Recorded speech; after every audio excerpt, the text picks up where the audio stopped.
大家好，欢迎来到笑看人生。5岁的儿子最近有些不对劲，总是否认我的劳动成果，并有意无意地对我进行贬低。营养均衡的3餐，他只吃了1口就嫌弃地吐掉，然后跑到婆婆跟前哭诉我虐待她，给她吃猪食。刚拖完的地板不出3分，立刻被她弄花。还不能训，一说就是我还是个孩子，控制不了自己的行为。妈妈，你作为家庭主妇，难道不应该跟在我屁股后面收拾吗？儿子的行为很令我费解，他之前明明不这样的。我咨询了幼儿园老师，他最近是否有异常举动？老师的回答是肯定的。星星最近经常骂人，动不动就他奶奶的，有时候骂急眼了，还会和其他小朋友动手。老师跟我反馈完面露疑惑，这些事星星奶奶没有告诉你吗？我尴尬笑笑，向老师表以后会严加管教儿子，其余的没做回答。自打婆婆搬过来住，我就再没有接送过儿子上下学。老一辈的疼孩子巴不得含在嘴里，捧在手里，就算我这个当妈的享父，都得靠边站站。可他不该骄纵，5岁的孩子3观还未完全形成，更需要大人正确的引导。我打算抽个时间，心平气和地和婆婆正式聊一聊关于孩子教育的问题。可这天还没到，儿子就先捅了篓子。他在楼下沙地玩，不仅抢了其他小女孩的玩具，还将人推倒，抓起沙子往人眼睛里扬。我接到消息，赶到现场时，婆婆正叉腰与人对骂：给我们孩子玩一下怎么了？又不会少块肉，真以为我们稀罕你的破玩具？我们星星可没推他，是他自己摔倒的，都一个小区的，你们好意思碰瓷吗？小女孩捂着眼睛哭得伤心，她爸妈也是有素质的人，别管婆婆的话多难听，两人都一遍一遍地讲道理。我实在看不下去了，不好意思，我来晚了。我礼貌道歉，先蹲下身揽住小女孩，去查看她的眼睛，蓄满泪水的杏眼红彤彤一片，里面夹杂着数粒细沙，眼镜属于敏感部位，我们自己处理，恐怕出现其他问题。我第一时间提出去医院做个详细检查，孩子都是父母心尖上的宝，没事最好，有事也能及时处理。女孩父母听我这么说，顿时安心不少，也不再计较儿子的所作所为。可婆婆却不乐意了，她嫌我不护着儿子，有钱烧的白送给别人。儿子也在一旁附和道：你算什么妈妈？今天你不向着我，等你老了病了，躺在床上不能动了，我立马把你养气管。我正为他的事气得头疼，听见这番言论，压抑已久的怒火顿时熊熊燃起，抬手就是一巴掌。儿子嚎啕大哭，婆婆的叫骂声也随之而来。对此我充耳不闻，我只知道绝不能再让婆婆插手有关孩子的事了。还有，我得让儿子明，这个家里究竟是谁说了算。我刚处理完小女孩的事，回到家，婆婆正两眼抹泪地跟老公诉苦：叶华妈也只是想替你们小两口多分担一点，谁知道林叔他这么不待见我，要不我还是回老家算了。婆婆老双面人了，在我跟前一套，在老公和儿子跟前又一套。从前念及老公的面子，我不同他计较，可把孩子惯成这样，恕我实在不能忍受。好啊，我边换鞋子边答话：择日不如撞日，现在就去收拾行李吧。我很少与人撕破脸，老公李业华瞬间嗅到了空气中的不寻常，这是怎么了？他笑呵呵地接过我手里的包，压低声音问：妈惹你不高兴了？一般情况下，我俩的战线是统一的。婚后婆婆虽没做过大妖，但小打小闹的琐事也不在少数，像什么媳妇不能睡懒觉啊，不能化妆打扮之类的，全都被李叶华一个人挡了回去。在一众把妻子当物件的人群里，他还算是个正常的。关于儿子的教育问题，他也相当看重，所以我没什么好隐瞒的，干脆把幼儿园和楼下发生的事讲了一遍。李叶华听完，脸上没了笑容。李兴义过来，他一叫儿子的拳，就表示他生气了。儿子被婆婆教的只敢跟我横，却不敢顶撞他，缩着个脖子朝我们走来。奶奶救我！他小声哼唧，没逃过我和老公的耳朵。李叶华教训起儿子，比我下手狠得多，我最多给一巴掌，他则是借用周边一切能使用的道具，威慑满分，疼痛满分。从衣架被举起的那一刻起，李兴义已经跪地求饶，泣不成声。婆婆见状，赶忙扑上前护住孙子，她不敢跟儿子叫板，反倒怨上了我。林叔，你是怎么当妈的？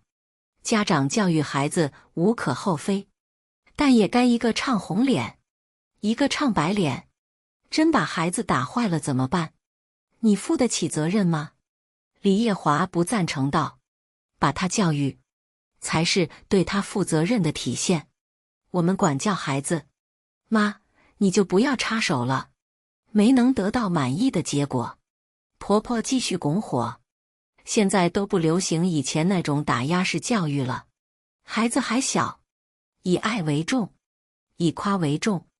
你别听林叔瞎说的那套，他就是生活不如意，故意在我孙子身上撒气呢。说者有心，听者更甚。李兴义完全被这套说辞洗脑，对我的恨意愈发深重。坏妈妈，他拖着哭腔，眼神中却迸发出无与伦比的厌恶。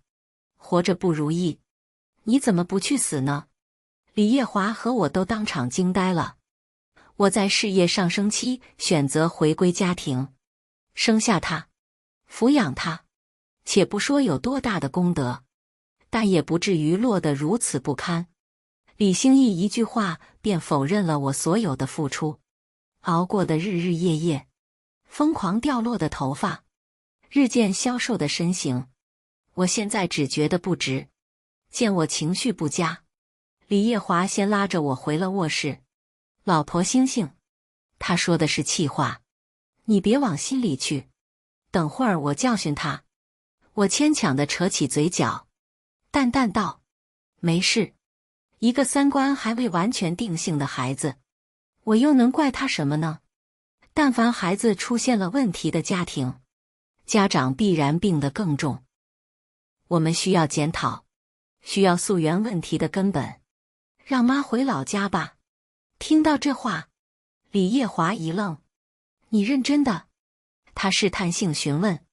可老家那边多雨，妈又有风湿，腿脚不便，我担心知道她孝顺，况且我也没真的打算让婆婆回老家，不过是权宜之计罢了。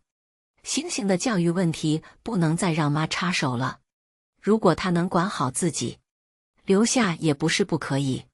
话到这份上，李叶华也明白了我的意思。行，交给我吧。他这说课的工作做得不错。第二天一早，婆婆就跟变了个人似的。李兴义不好好吃饭，我们教育他也只是默默扒饭不吭声。只是我高兴得太早了。婆婆表面不作妖，不代表背地不行动。为了培养李兴义好好吃饭，我们管制了他零食的摄入量，但婆婆却私下放纵他，假借遛弯的名义，领着他在超市大采购，蹲在马路牙子上，吃完再回家。我跟李叶华说了此事，要不你还是让妈回去吧。她还是劝我别放在心上，有她在，一切 OK。但这次的游说工作并不顺利，婆婆开发了新招式，撒泼打滚。她不在家里闹，专门跑出门给邻居给外人看，非常经典的倒地拍手哭，硬控吃瓜群众5分钟。哎呦，李叶华，你个杀千刀的，有了媳妇忘了娘。都说娶妻不贤，家宅不宁，我们家上辈子一定造过孽，这才摊上了一个不贤不孝的儿媳妇，不尊长辈，不敬老公，不爱孩子。你们瞅瞅，给我孙子打，身上都没一块好皮了。他撒泼的时候也没忘记带上心爱的乖孙。李兴义只是小不是傻，一方面觉得好玩，另一方面能小小的报复我，疏解心头那口恶气，于是相当配合。婆婆说她被打了，她就赶紧撸袖子，向众人展示胳膊上的淤青和血痂。不明真相的众人倒吸凉气，忍不住心疼眼前的小魔头。但其实他的伤势，骑自行车摔的。妈妈每次不高兴都会拿我出气，我想哭她还不许我出声，不许我掉泪，她不给我吃饭，想饿死我。奶奶对我好，但是她要把奶奶送回老家。李兴义抬起胳膊擦眼泪，我却在奇异的视角捕捉到了他嘴角的笑意。情况比我预想的糟糕多了，但也并非不能把控。我在人群中亮相，举着手机只说了一句话：需要我把家里的监控放出来吗？监控我很早之前就装了，但一直没怎么用。最近为了观察李兴义，我才重新打开。这俩人私下里的悄悄，我可全都知道。李兴义脸色煞白，婆婆也停止了哭闹。这怎么能行？观众老爷们热闹还没看够呢。我从楼下小超市借了个喇叭递给婆婆，怕她喊久了口渴，还贴心奉上凉白开。不是嫌我不孝吗？那今天就好好跟大伙念叨念叨，也让我听听我哪里做的不对。我笑眯眯地盯着婆婆，如果有哪条说的不对，我可是会当众播放监控视频的。婆婆不占理，眼睛直勾勾瞪着我，发白的嘴唇哆哆嗦嗦，最后也只骂出一声颠婆，拉着李兴义就要离开。她都说我颠了一个孝顺的儿媳，怎么能让婆婆的话掉地上呢？我扯住李兴义的另一条胳膊，奶奶要面，不肯说妈妈的不好。那你来吧，我平时到底是怎么虐待你的呢？有一种恐惧来源于未知。日常中李兴义做错事，我会板起脸，用最严厉的语气对话。如今换了负向模样，他反倒摸不清我要做什么了。妈妈，人类幼崽懂得看人，脸色恰到好处的示弱，往往能规避即将发生的问题。可若想把树苗捋直，心软是没用的。你慢慢说，妈妈和叔叔阿姨们都听着呢。我蹲下身，晃晃手机，同样的话再次说给李兴义听。说错了，我可是会当众播放监控视频的。李兴义典型的撞到南墙才知道疼，他知道自己的谎话站不住脚，再也绷不住，哇的哭了，边哭边道歉：妈妈，对不起，星星错了，你别让大家讨厌星星。这些话是奶奶让我说的，她答应了给我买辣条和冰激凌。李兴义年龄小，正是在意别人看法渴求，得到他人肯定的阶段，他不希望被大众排斥。瓜吃完了，也该回家做饭了。看热闹的人一哄而散，不忘留下几句对婆婆的吐槽。哎呦，真是老人无德毁三代啊！婆婆面色铁青，看我像在看仇人。这下你满意了？她拍拍裤子上的土，把乖孙搂进怀里。满意什么？我朝李兴义勾勾手指，他惊恐地瑟缩了一下，而后还是回到我身边。等把你送走了，我才是真的满意。婆婆又在跟老公哭天抹泪，先前老公的游说不好使，这次她的眼泪也不好使了。老公态度坚决，直接订好了半夜的车票，多睡一晚都算他脑子有病。婆婆要走，最不舍的当属李兴义，靠山都倒了，他的好日子也到头了。我并不反对孩子感情的正常流露，于是留了点时间和空间给祖孙俩。但不知道老太太说了什么，李兴义进屋前还是苦瓜脸，出了门秒变向日葵。他笑呵呵地挥，跟婆婆说再见。奶奶，你可别忘了我们之间的约定。婆婆同样施展笑颜，竖起食指在嘴边比了个噤声的手势。秘密呀，我更感兴趣了。回到家，我陪李兴义玩了一会儿，母子感情沟通到位后，才缓缓开口：星星很喜欢奶奶吧？奶奶回老家了，星星会不会很难过呢？李兴义把玩着手里的乐高，斩钉截铁道：不会呀。为什么呢？奶奶对你挺好的，你难道不想她？我稍微拐了点弯，儿子也正在兴头上，完全没注意到我在套话。当然想他拼好最后一块零件，眼神清澈且明媚，道：反正奶奶过2天就会回来的，她还说要介绍新伙伴给我认识呢。我把从李兴义那儿得到的消息告诉了老公，他眉头锁紧，在舒展星星骗你的吧？小孩的话怎么能当真呢？他不信，我也不好再说，毕竟人家俩是亲母子。我说多了好像故意挑刺似的，但我也悄悄留了心。2天后，老家的叔叔来电话了，说是雨天路滑，婆婆做活时不小心摔倒，扭到了脚筋，人上了岁数，身子骨不敌从前，细心检查一遍，肯定是要的。接她去医院陪诊的这项任务，自然而然就落到了子女头上。李叶华出门前还信誓旦旦向我保证，绝不会心软，让婆婆的奸计得逞。可见到亲妈后，她的态度360度大转弯。电话里，她满含歉意地同我解释，老婆妈没骗人，她真的把脚扭了。随后还发来一张满是青紫的脚踝的照片。所以呢，你打算怎么办？婆婆对老公有生恩和养恩，放在从前，我一定不会如此冷漠。可有了李兴义的事在先，我不得不防备。那头李叶华的声音顿住，纠结了好一会儿，才再度开口：依我说，不行就让妈回家住吧。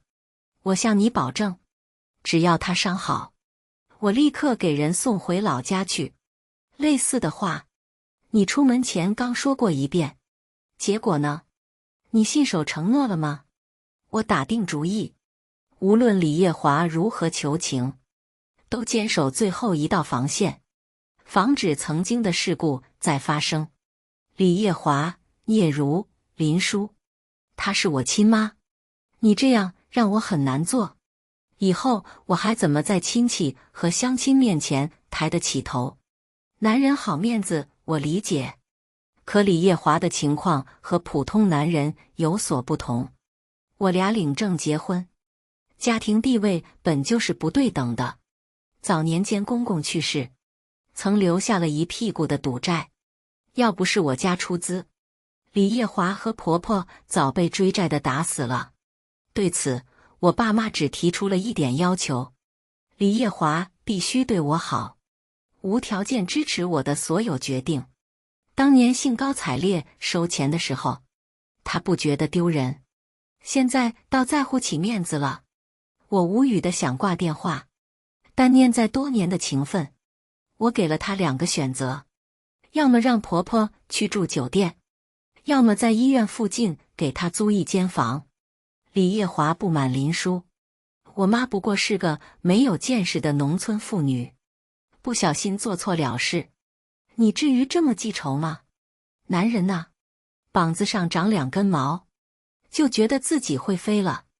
李叶华似乎忘了，他能拥有安宁稳定的生活，全靠我帮衬。无论是家里还是工作，甚至我们现在所住的房子，都是我婚前全款购置的。她是你妈，不是我妈。你要觉得不妥，大可以自己买房。撂下这句话，我不再搭理李叶华，他大抵是怕我动真章将他撵出去，所以也没再提。后来他选择了我给出的方案，在医院周边给婆婆租了间2居室。这时，我也从儿子的口中得知了他新玩伴的身份，竟是差点和李叶华订婚的表亲。白蕊妈妈，你都不知道白蕊阿姨有多好，她还给我买零食呢，不像你，你都舍不得给我买。李兴一举着手里的老冰棍和辣条，朝我显摆完后迅速吃掉，生怕动作慢了，零食被我扔进垃圾桶。我也并不是不让他吃，他从小脾胃不好，医生嘱咐生冷刺激类的食物要少食。为了哄他吃饭，我愣是从一个火都不会打的人进化成了厨娘。谁知这样的悉心照料，在他眼里变成了小气抠门。我气得发笑，转头去问李叶华：“你觉得呢？”李叶华避开我的视线，小声嘟囔：“偶尔一次不要紧的，你不要总是小题大做。”他一反常态和我唱反调，大概是我不让婆婆住过来，他心里有气，过多争辩并没有意义。人叫人百言无用，是教人一次入心，让这父子俩受回，就知道改了。行，我拎包出门，朋友找我有点事，晚上你带儿子休息，不用等我。我把家里的车开走了，电动车钥匙也没留下，和我预料的差不多。半夜11点多，儿子犯病了，李叶华的电话不断打进来，我没接，紧接着又是短信轰炸：你在哪儿？儿子生病了，你赶紧回来，就算你今天死外，好歹给我转个钱，让我带儿子挂急诊。我还是没理，顺手把李叶华的号码扔进了黑名单。世界终于安静了，但又没完全安静，因为没过多久，我就收到了一条陌生号码发来的短信：林叔姐放心，星星已经没事了，后脚跟。我都知道这个人是白蕊。紧跟着这条消息的，还有一张儿子打点滴的照片，白蕊搭着他的手，旁边还有一双男人的膀，紧紧贴着白蕊。好刁钻的角度，好良苦的用心，摆明了要和我宣战。我不慌不忙，回拨了白蕊的电话，那边几乎没有等待就接通了。林叔姐，白蕊娇甜的声音夹杂一丝愉悦，她音量压得很低。华哥睡着了，你找他有什么事吗？他专挑些惹人误会的话说，说完还欲盖弥彰的叫我别多想。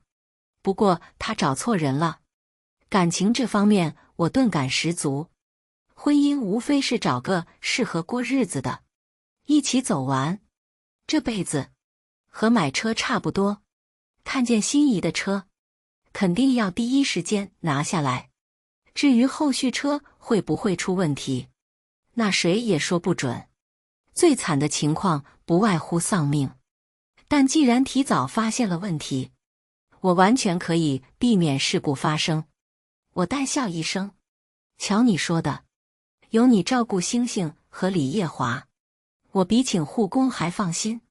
毕竟你不收费，替我省了好大一笔钱。提到钱，白蕊正愣，隔着手机我都能感受到他的尴尬。那个给星星看病花的钱，没人愿意当冤大头，估计他是准备问我要，但不好意思，谁让他没事惹我？星星天天跟我念叨你对他有多好，他特别喜欢你。李叶华也夸你温柔懂事，从不计较繁枝末节。等有时间，我一定请你吃饭，咱俩好好认识认识。我撇开话题，借用儿子和李叶华，为白蕊戴上一顶他喜欢的高帽，待到他飘飘然时分，才又把话题转回去。你刚说什么？是不是提到了钱？没有的事。白蕊尬笑两声。放心吧，林叔姐，我肯定伺候好华哥。他用的不是照顾，而是伺候，仿佛还在为了宣示主权而苦苦挣扎。随他不掏，占便宜的是我，合法的也是我。只要我不答应，他就永远别想上桌。历经一夜，李兴义恢复了精神。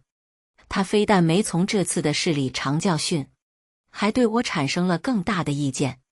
你是坏妈妈？李兴义起初只是嘴皮上说说，我一记眼刀飞过去，他瞬间老实。可随着时间的推移，他对我的态度越来越差，有时还会在我背后暗自拳打脚踢，壁画暴力动作。李叶华教育过2次，他表面有所收敛，但某天入夜后，我发现他表情狰狞地站在床头，手里还攥着一把亮锃锃的水果刀。杀了你，我就能换妈妈了。李兴义稚嫩的音色和恶魔般的话语形成强烈反差。他好像不知道我已经醒了，还在喃喃自语。蕊蕊阿姨说的没错，如果没有你，他和爸爸就能有情人终成眷属，我也不需要守规矩，能拥有一个快乐的童年，奶奶更不会被排斥在外。都是你这个坏女人，毁了我们家的幸福生活。他握刀的手因情绪激动而不断发颤。李叶华去照顾婆婆了，并没有在家。此刻我唯有自救，还得保证不激怒她。星星妈妈的好宝贝，我假装说梦话，眯着眼观察她的表情。我记得你说过，你想让我陪你一起去游乐场拍好多照片，吃好多零食，票我早就买好了，还认真做了攻略。不告诉你，只是为了给你一个惊喜，希望我最爱的星星宝贝能喜欢。有哪个孩子不渴望被爱呢？李兴义的情绪逐渐缓和，攥着刀的手也微微松动。还好局面被稳住了。我打了个哈欠，又装作悠悠转醒的样子，动作轻柔地抱住他。宝贝，你怎么在这儿？是不是一个人睡害怕了？我抚着他的后背，一下两下。他小时候最吃这套，每次哭闹不止，只要轻轻摸，就会安静下来。妈妈，对不起。我听见水果刀落地的声音。李兴义钻进我怀里，回抱住我。妈妈，你爱我吗？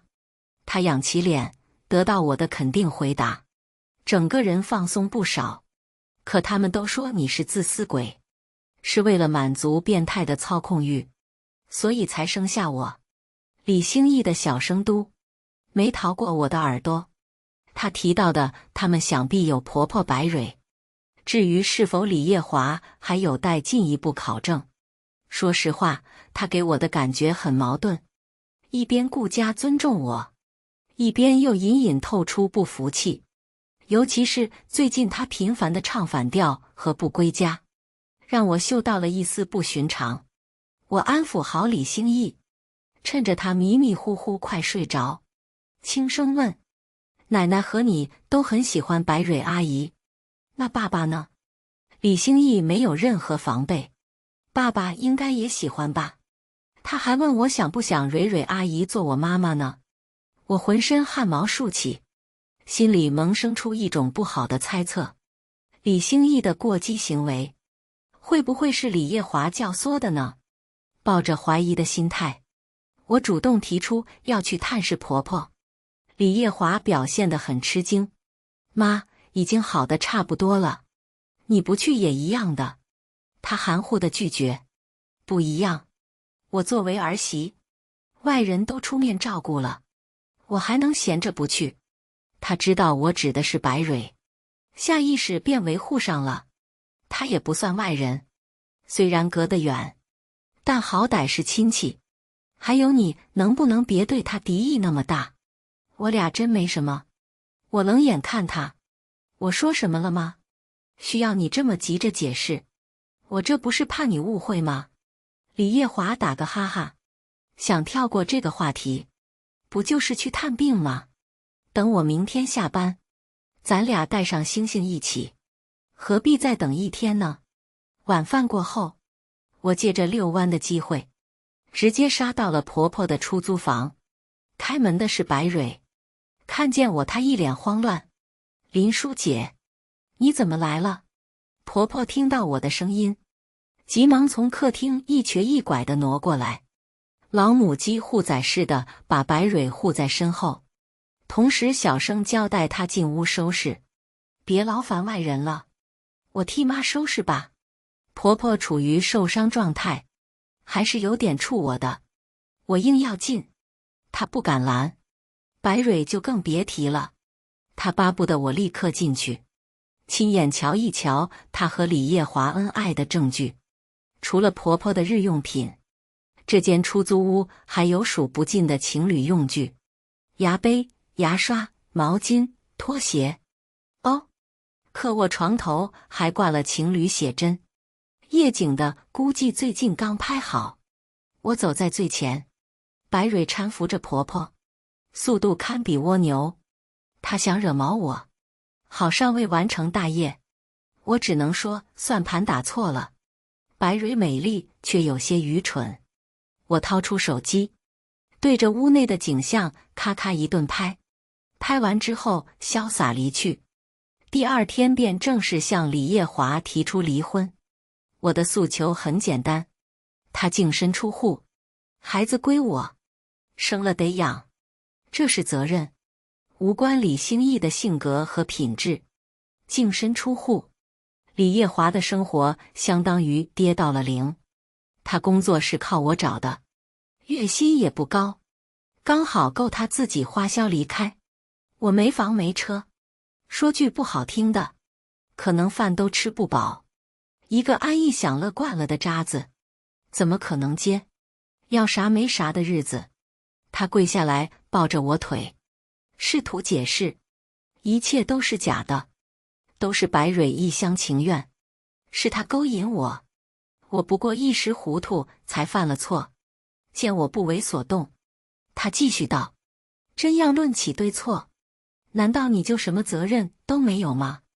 如果你能温柔贤淑点，如果你能多点情趣，如果你能孝顺我妈，不让我夹在中间难受，我能去别人那里找存在感吗？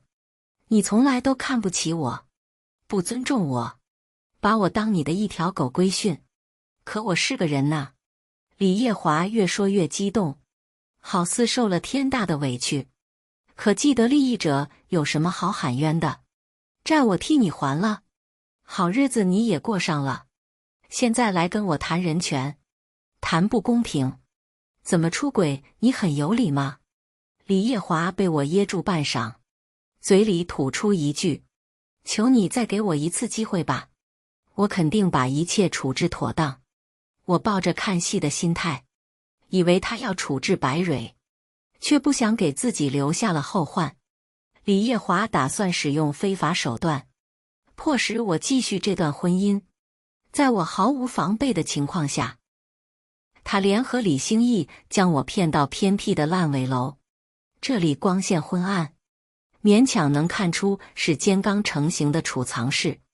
李叶华有事离开，仅留李兴义看管，目前是我唯一能自救的机会。爸爸说只要你消失，就天天带我去游乐场。